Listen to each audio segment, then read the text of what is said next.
সাফিয়া শরীফ জমাদ্দার এলাকায় যে মসজিদ, সেই মসজিদের ইমাম একটা 12 বছরের ছেলেকে বলাৎকার করেছে। সেই ধারাবাহিকতায় মসজিদ থেকে তাকে গ্রেপ্তার করা হচ্ছে এবং রাজৌর থানার অফিসার ইনচার্জ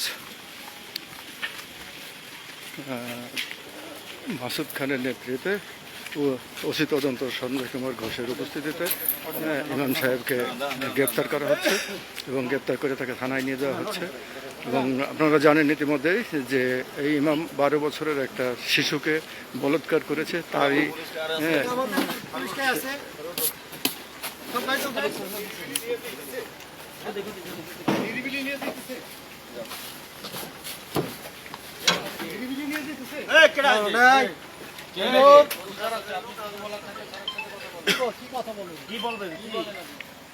বলার আছে কিছু আপনার নাম কি বাবার নাম কি আপনার? আপনি বলেন নাম কি বলেন আপনার নাম কি?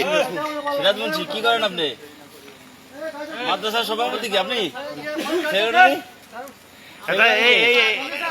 নিরিবিলি নিয়ে যাইতেছে মানে কি ব্যাপারটা কি? শোনেন, হ্যালো, আপনি নিরিবিলির কথা বললেন কেন? মানে নিরিবিলি নিয়ে যাইতেছে কেন? সে অন্যায় করে নাই? বলেন বলেন বলেন।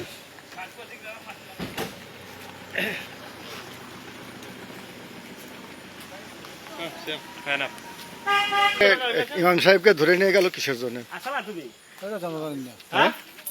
আপনারা মসজিদ কমিটি কেউ জানেন না?